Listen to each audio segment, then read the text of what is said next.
Hello everyone. तो बेटा हम पढ़ रहे हैं बायोटेक्नोलॉजी एंड इट्स एप्लीकेशंस, जिसमें आज की वीडियो में हम पढ़ने वाले हैं बायोटेक्नोलॉजिकल एप्लीकेशंस इन एग्रीकल्चर में पेस्ट रेजिस्टेंट प्लांट्स के बारे में, जिसमें आज हम जानेंगे आरएनए इंटरफेरेंस के बारे में। Okay, so let's start the video. तो बेटा एक नेमेटोड होता है जो कि है मेलोइडीगाइनी इनकॉग्निशिया।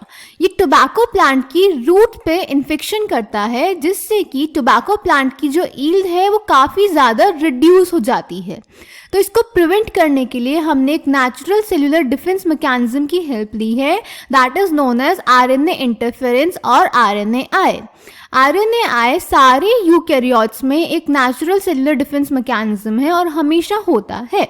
ठीक है, इसमें हम एक complementary double stranded RNA molecule की हेल्प से स्पेसिफिक एमआरएनए के एक्सप्रेशन को साइलेंस या इनहिबिट करते हैं, यानी इस प्रोसेस में हम एक स्पेसिफिक एमआरएनए का ट्रांसलेशन प्रिवेंट करते हैं। कौन से स्पेसिफिक एमआरएनए का?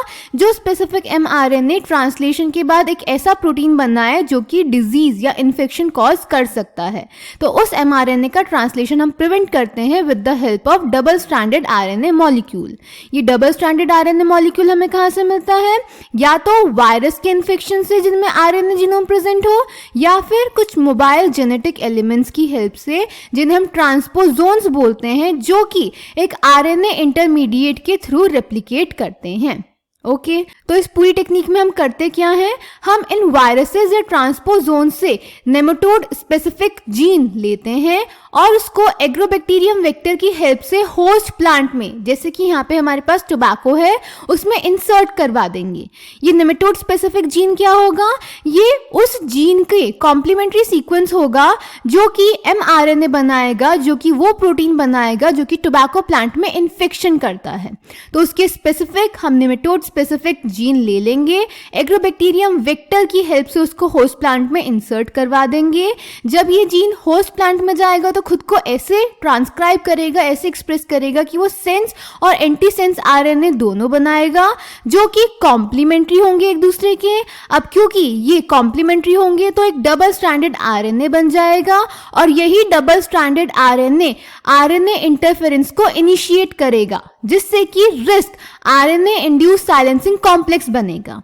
जब एक्चुअल नेमेटोड आएगा और वो अपना डिजीज कॉजिंग जीन इंसर्ट करेगा होस्ट प्लांट में, तो उसका ट्रांसक्रिप्शन होगा और सिंगल स्ट्रैंडेड एमआरएनए बनेगा।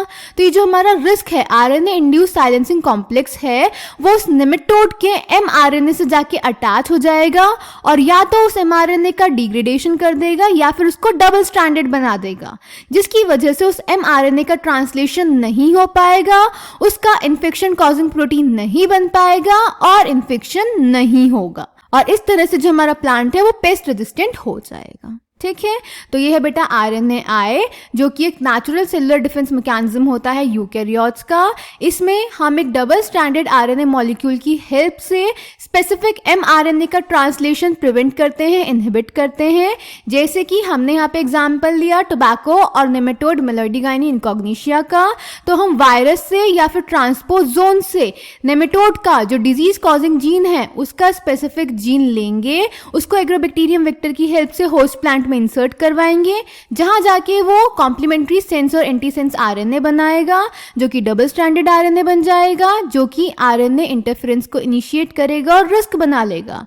तो जब एक्चुअल में नेमेटोड आएगा, अपना डिजीज कॉजिंग जीन इंसर्ट करेगा होस्ट में, ट्रांसक्राइब करके एमआरएनए बनाएगा, तो ये रिस्क उस एमआरएनए से अटैच हो जाएगा और उस एमआरएनए का ट्रांसलेशन नहीं होने देगा, जिसकी वजह से इन्फेक्शन नहीं होगा।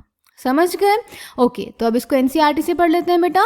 Pest resistant plants, several nematodes parasitize a wide variety of plants and animals including human beings. A nematode, Meloidygaini incognitia, infects the roots of tobacco plants and causes a great reduction in yield. A novel strategy was adopted to prevent this infestation, which was based on the process of RNA interference, that is RNAi. RNAi takes place in all eukaryotic organisms as a method of cellular defense.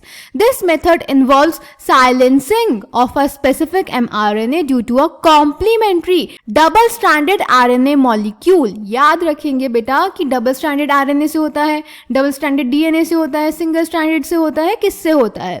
That binds to and prevents translation, और ये भी याद रखेंगे कि कौन सा process inhibit होता है ऑफ द mRNA, जिसको हम बोलते हैं silencing of mRNA.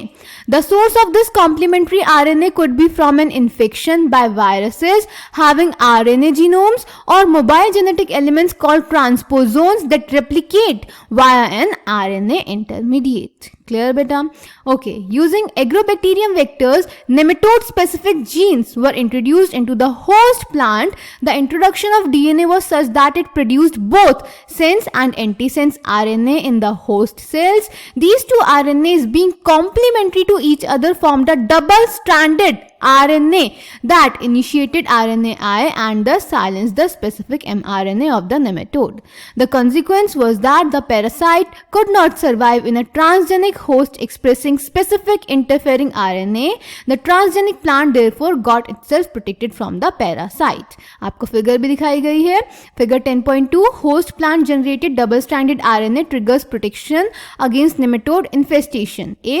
Roots of a typical control plants. B. Transgenic plant roots 5 days after deliberate infection of nematode but protected through novel mechanism.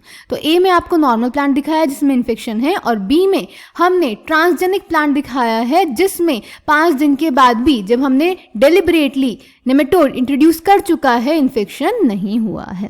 Okay तो ये था RNAi. इंपॉर्टेंट टॉपिक है, अच्छा topic है, इंटरेस्टिंग है, इजी भी है. ध्यान से पढ़ेंगे, प्रॉपर्ली अपने नोट्स बनाएंगे समझकर, और जो भी डाउट्स होंगे कमेंट सेक्शन में पूछ लेंगे. Thank you.